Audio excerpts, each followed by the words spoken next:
그러면 우리 김천식 전 통일부 장관님 큰 박수로 맞아주시면 감사하겠습니다.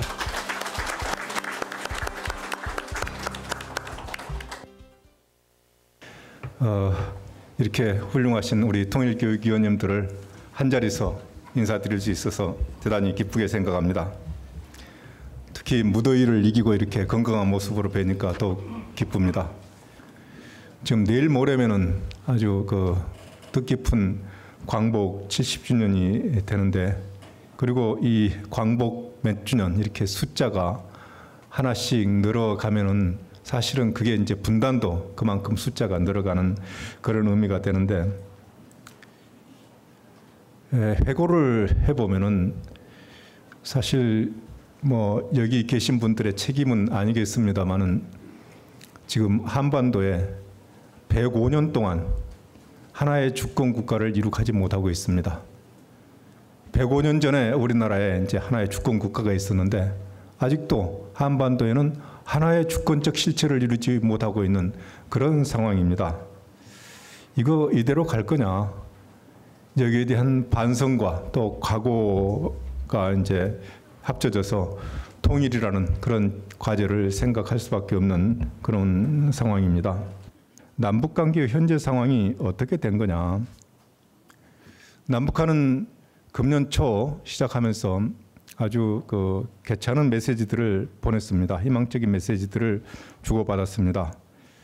우리 쪽에서는 작년 말에 통일준비위원회가 70년이 분단 70년이 되는 내년, 그러니까 금년이죠. 분단 시대를 극복하고 통일 시대를 열어가기 위해서 좀 대화를 갖자. 광복 70년을 좀 기념하는 여러 가지 일들을 하자는 그런 제의를 했었습니다.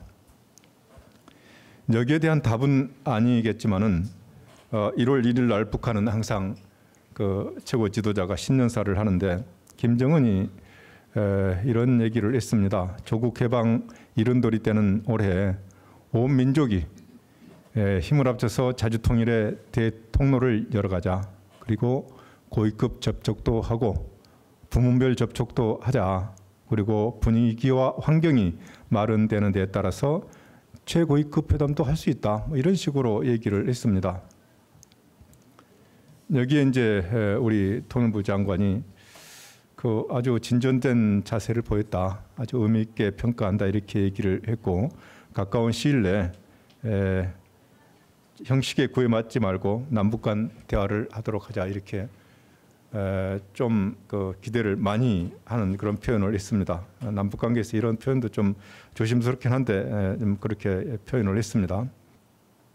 북한은 호응하지 않고 도발하고 있습니다. 이게 왜 그러냐? 그 원인을 여러 가지로 좀 설명을 할 수 있는데 한 가지만 가지고 말씀을 드리겠습니다. 북핵 문제입니다. 북핵 문제.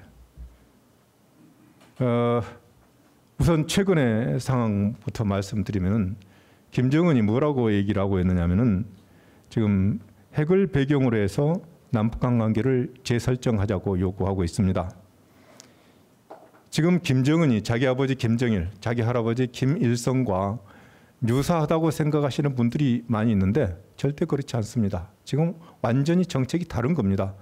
김일성의 정책이 김정일의 정책과 다르고 김정일의 정책이 김정은의 정책과 다릅니다. 2014년 작년에 이제 공식적으로 김정은의 정책이 구체화됐다고 할 수 있는데 뭐라고 그랬느냐면은 지금 이 땅에 전쟁이 일어나면은 엄청난 핵 재난이 있을 거다. 이렇게 얘기를 하고 있습니다. 이런 상황에서 우리가 그럼 손 놓고 있을 거냐? 북핵 문제 해결을 위해서 손 놓고 있을 거냐? 그런 질문을 할 수가 있습니다. 북핵 문제는 뭐 물론 미국 문제이기도 하지만은 대한민국 문제이기도 합니다. 당장 우리가 위협받고 있기 때문에. 그리고 역사적으로 봐서 남북 간에 그런 문제를 다뤘습니다. 이게 이제 조금 거슬러 올라가면은 1989년에 베를린 장벽이 무너지고 동서독이 통일되고, 그리고 소련이 이제 91년에 그렇게 해체가 되고, 동구 사회주의 국가들이 전부 체제 전환을 해버린 그런 상황에서 북한으로 봐서는 도저히 있을 수 없는 일들이 벌어진 것이죠. 도저히 있을 수 없는 일들이 벌어지니까 그때 김일성 주석이 이거 어떻게 할 거냐 상당히 고민을 했던 것 같아요. 이게 이제 지금 이제 핵 문제를 쭉 말씀을 드렸습니다만은, 근데 북한의 변화를 우리가 어떻게 볼 거냐고 관련되는 문제 같습니다. 북한의 변화에 대해서도 여러 가지 설이 많습니다. 근데 저는 많이 변했다고 생각을 합니다. 2000년에 그 정상회담 하기 위해서 평양에 가보니까 완전히 그 박제된 사회였는데 2000년부터 상당한 변화들이 일어났거든요. 뭐 그 전부터 그 고난의 행군 시기부터 일어난 변화지만은 일단 배급제가 무너지니까 시장이 활성화되고 또 그러다 보니까 계획 경제가 안 되는 겁니다. 그래서 북한의 체제를 구성하고 있는 가장 중요한 사회적 토대가 이게 바뀐 겁니다. 그러니까 그런 사회적 토대가 무너진 그런 상황에서 국가 체제를 유지를 하려면 다른 비용들이 많이 들어가는 거죠. 그리고 지금까지 우리가 이제 그 북한이 정책을 안 바꾸고 정권이 안 바뀌었다고 얘기를 하는데 앞으로는 그럼 어떻게 될 거냐? 좀 보자. 그렇다고 너무 희망적으로 그냥 금방 저게 무슨 일이 일어날 것처럼 보지는 말자. 아까 이금순 원장도 말씀했는데 통일교육, 이게 현실적으로 우리가 할 수 있는 통일 준비에 가장 중요한 겁니다. 지금 통일 준비를 남북한 관계에서 찾다 보면은 잘 안 됩니다. 잘 안 되고 잘못하면 왜곡되기도 하고요. 그리고 우리의 통일 준비를 북한이 그냥 흔들 수 있는 그런 상황이 되기 때문에 우리가 그냥 할 수 있는 거 그것부터 해 나갈 필요가 있겠다는 겁니다. 그래서 통일 교육을 열심히 해서 통일 의지를 결집시키고 또 탈북민들을 잘 정착을 시켜야 됩니다. 탈북민이 생각하는 대한민국은 2,400만 북한 주민들이 생각하는 거하고 비슷하다고 공조화가 되고 있다고 생각하시면 됩니다. 그래서 그렇고 통일 외교 열심히 해야 될 것 같습니다. 그리고 통일되면은 돈이 필요하다고 통일 비용이 많이 든다고 얘기만 하지 말고 그 비용을 좀 감당할 수 있는 능력을 지금부터 좀 만들어 놓자. 그래서 통일 준비 기금을 모금을 할 필요가 있겠다. 그래서 우리가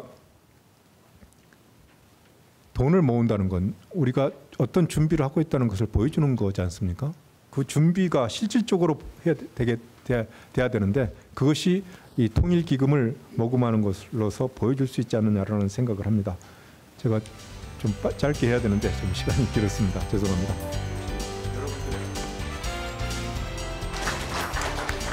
네, 우리 차관님 워낙 재밌게 좋은 말씀 많이 해주셨습니다.